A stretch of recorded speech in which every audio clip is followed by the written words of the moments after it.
Gel de douche Curcunette, gommant et purifiant. Lait clarifiant Curcunette. Savon de visage effaceur Curcunette. Savon de corps Curcunette gommant. Crème de visage effaceur Curcunette. Huile purifiante Curcunette.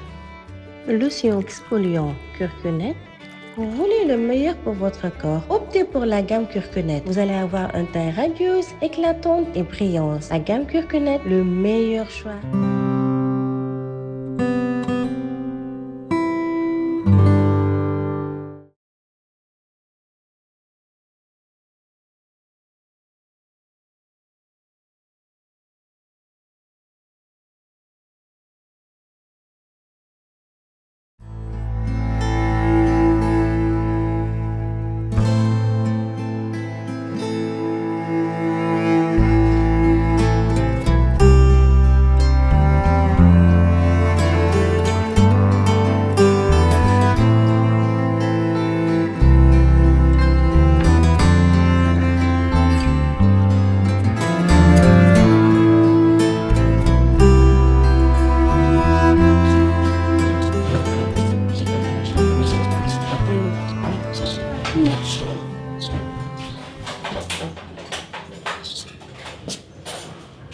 Ya. Lalu, kau nak apa ada? Ani demi lebih video lo. Aku nu, nampak lo deh video anda deh. Aku muda fala deh video. Nampak lo deh video anda deh. Tapi tu ni apa tu? Aku muda fala deh video. Nampak lo deh video. Hanya tu hai lo bimbi kiki orang dari awi nampak fala deh video. Bisa, sorry kau jangan. Jangan tu nampak lo deh video anda ni rotan adalah. Ki arata le drama lo ko bari ada la idar de defa fa de fude aje quando lo tami la vai de fude fi arata le drama che awanda academy ngaldi uno si da fala wata fala rota de drama mi do way hambi de enel sande de fude wo rota ne mais condition ko ya defu nyando nyande si hawri da way no ara continua de defatina rota nam illa ko wana da way continua de gomma di mecce ma den kayasi acciana mimi gel to defu jaja uno jaja uno gola ma uno woni kanel gamle ko anda nda biya to go to helo bimbe kiki are ni la nga defa ande ko mo won condition mi anda bi nene yo beatu de rota ne ngoto drame sona nga defa nyando nyande defu nyande defu go jaja dandi defu nyande ko dum de woni condition jaja ni de woni condition drame ko suka moddo no mo ade ni si mi hamni ne no e way mo rotande mais min no mi defantam sa defa mo kon jangan di kondisi mangko dulu di fugonya ilang fala moro anggot problem malah ko nyande jajan ko dulu ne sada sawa dai ko dulu won kondisi ngam mi do way sax defu de 8 man dimanche jeden kara an defa nyando nyande ango weekend jeden tun defa ande mi defa weekend jeden defa na mo nyando nyande Masana kondisi mau no ilang fala mo kan de ko non de woni condition ke yon problem ala hande mo ina defu de ana la ino biga ina de ko wana ta sai woni la ko man nesi la ko bara le le anda do me janga ko ni dia anda te ko le nesi te ko hasi ni ala ni de ko ya no de fame ko anda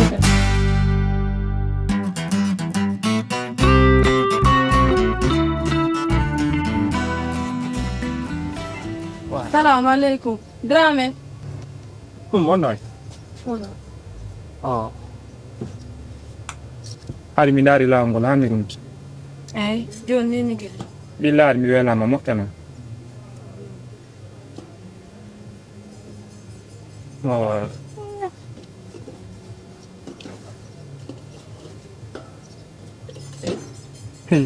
Habdi. Di do fo ko min tu. Come do di dei? Sabbi kon wad. Skia na nalanda setting kon wad. defa ma ɗo ko ngam ko ɓe hawnan ɓe yennina ɓe sonki ala ko ɗo lal womin nan defa ma worɓe nan maɓɓe on mi halanna mo min woɗɗo fugol tongo wona ɓe yenni ala ko ɓe defa na worɓe nan maɓɓe no worɓe min ala ko ɓe wawa defa na mi naɓatande ɗon min joni noon ɗo ɗum waɗano probléme ko hande fuɗɗiɗe min hande kadi wawata ko fuɗɗi ɗum ɗo créé probléme ka suudu ton ala ko ɓe haalano ɓe yenna ɓe sonkanana ɓe yenna min nan defana worɓe no waɗini na waɗitiri ni ɗum waddani nan ɗon probléme ɗum wonana ok joni acci comme no falla ni wala mo sa yo ko ɓe ar ɗo kadi ɓe min yeɓu ɗo ɓe mi yaha toon kadi ɓe wona mi yaha ɓe fof a yira e ɗo tigi ranmi o wawi yaha ɗum wona probléme o wawi yewde ina hay ko wiɗa ko pense jel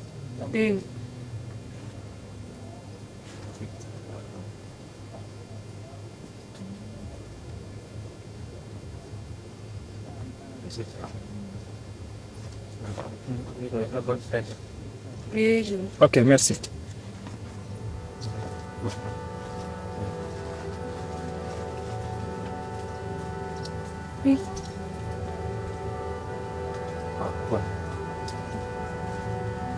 bimɓe sanni ɗo kadi deeni ɗum ɗo kadi fof mo innala kanko mo sontanade suudu fii mo defanen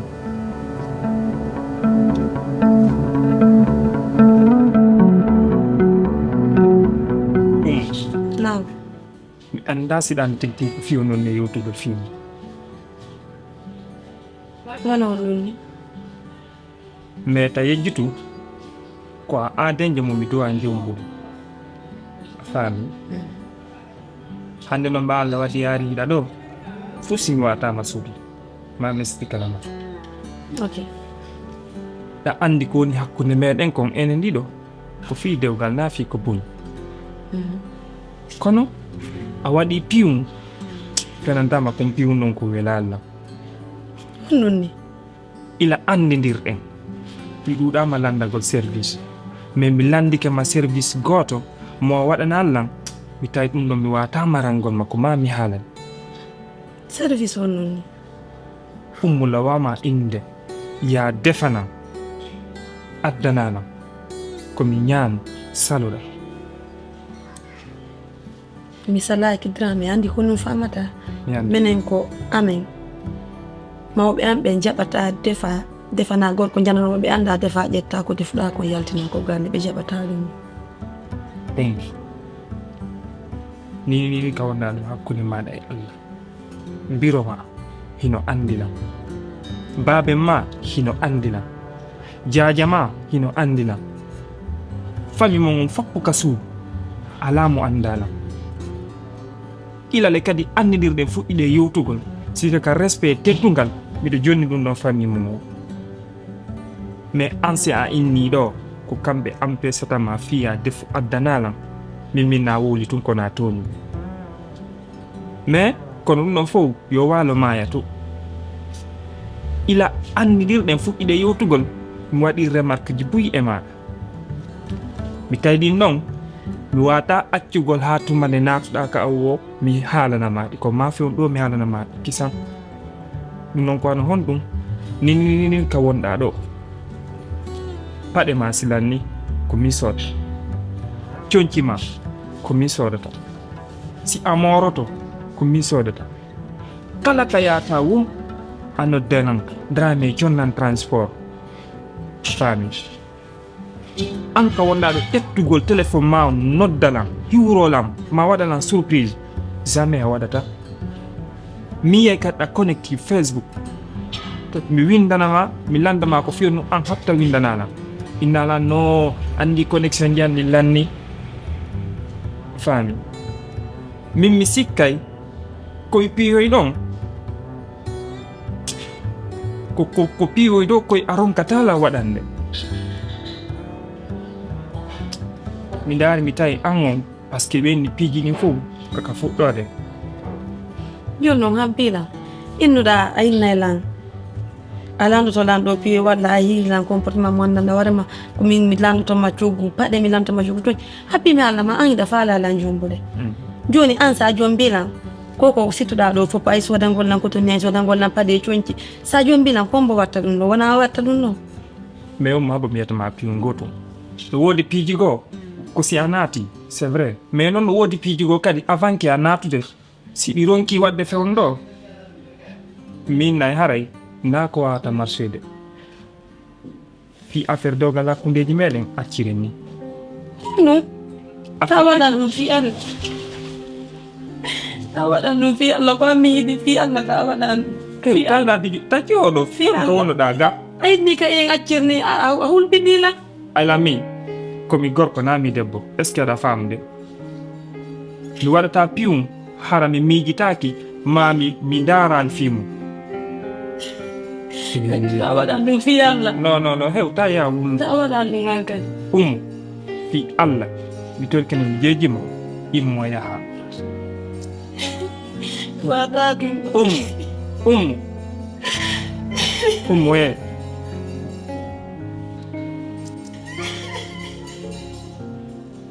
he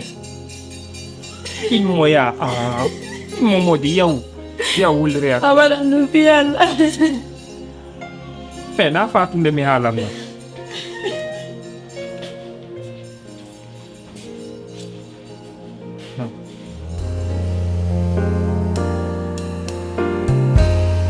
fami mbari mi yehi ka koto an ko jonnilan conseil koɗo min haju e laafi accimi ara mi utilisa mi ar noon mi testi ummu testi ummu kono hiiɗa e ummu hanka texta ummu wona ngari wona fo kono hiiɗa e ummu ɓari mi yettama piwum gotum partiji goo giggol anda innugol hiɗa dari a daraki ma hiɗa laba ma labaka jikkutu ma piwum seeɗa on ni tun waɗa e déjà min ko ɓuri yiɗirde ummu ko sabu tem makko a faami eɗa ok ɓay noon feƴƴi noddi ummu minni ummu la fala ya defan o innimi ok na probléme kono ni mi jonnumo dépense min ni jeeɗu o inni taw semmi o feneno ɗum ɗon kene ko galle maɓɓe ne fof ko woni e defande ne abbami ganane mbari mitti mi faala taw darta ɗon kono ɓerde goyni ara mi bonni par ce que si mi jonnalmo mi andata ko nun e idée o mari par ce que ɗa waɗi kakkilan ala bete on semmi ɗon mo wawi defanoyde lan ko yahata balɗe sappo fo so e nalan ɗilan ni après o artoyi waddi soƴƴar ni ñalormo o ari mo dummini mi daari o min noon anda weltiɗo min kon mi waɗi après fuɗɗi expliquangol lan andi nenan sonkanilan wo tami defane e ɗum ɗon ala kasariya men ko ni ni waɗi si minuma déjà taw ko fenowo ka ko lanima anu taw semmin waynima ko fi ko defa o yilti wara wayna nenen makko en inni weltanaki mo wara pimi gaynago na gonga andi ko ɓurla mettude kadi on ni o mi jonnumo paasi awa ko hanno mi yenna ɗo wo ko ɓay tun haare mi waɗi ko waɗetake fati miɗo andirma do a fa mi ƴetti mi jonni mo o yeyi mi décidi minni oɗo on saba partiji gon ton ko woɓɓe fannanta hoore mum arsike mum faami donc miño makko tawi ko winatalan ɗo ko bureau makko ino sonkande mo mako ɗuma ko fenande tawte systéme mo waɗi lan on ala komi ɗaɓɓa goɗɗo ganden kadi ɓa makko kono noon no ɗuuɗa no heewite donc faamu an e makko on gayni min gayni tun kadi Allah hollidirlan e goɗɗo ɓay ɗum hiɗa hawji ko fi ɗum jokka onno kadi Aisha onno andi tali Aisha o yaji o danejo haymo sa ari wonde ka boutique ɗo ta meɗen pagaya ɗon komo suusi pagay kon kaya o yimo jala tun mo jala Aisha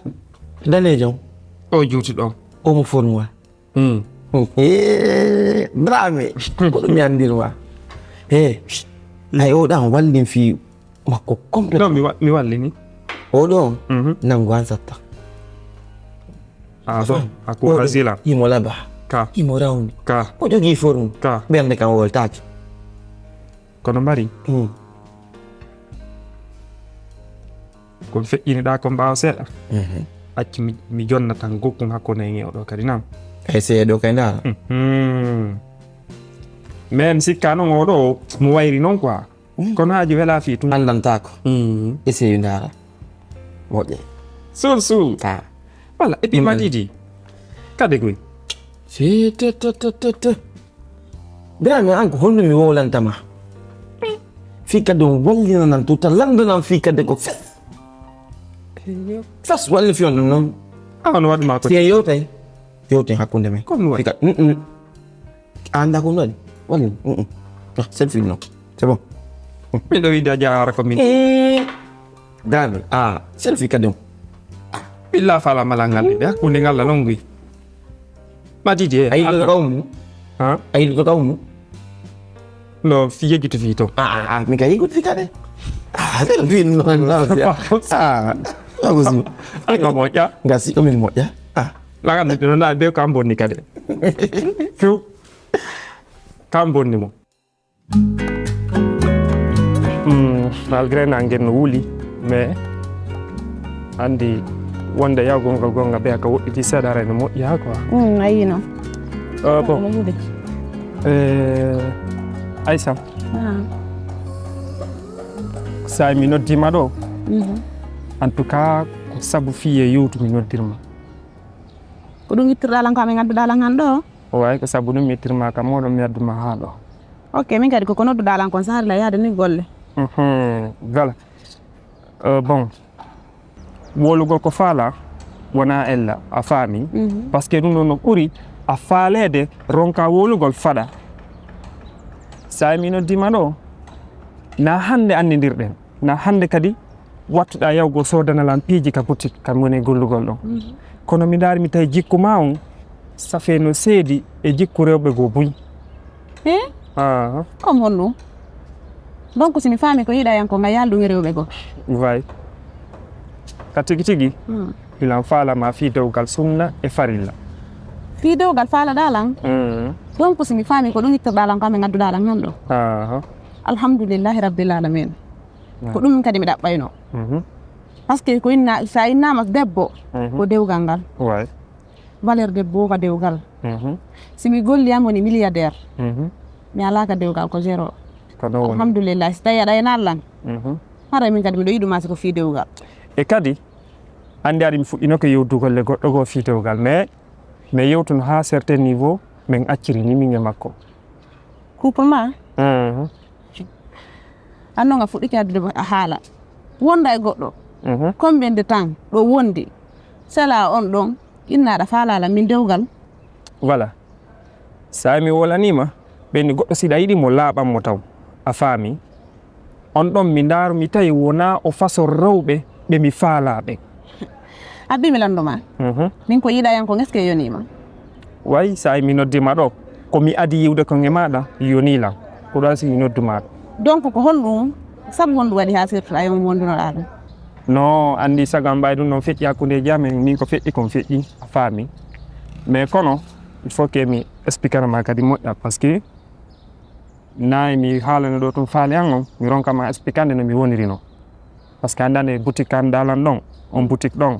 wona mi jeymo a faami on boutique ɗon e jandude ko goɗɗo mi woni e yeyande ɗon kono ila Allah waɗi miñe makko min andidiri confiance janano hakkudeji amen mo hoolilam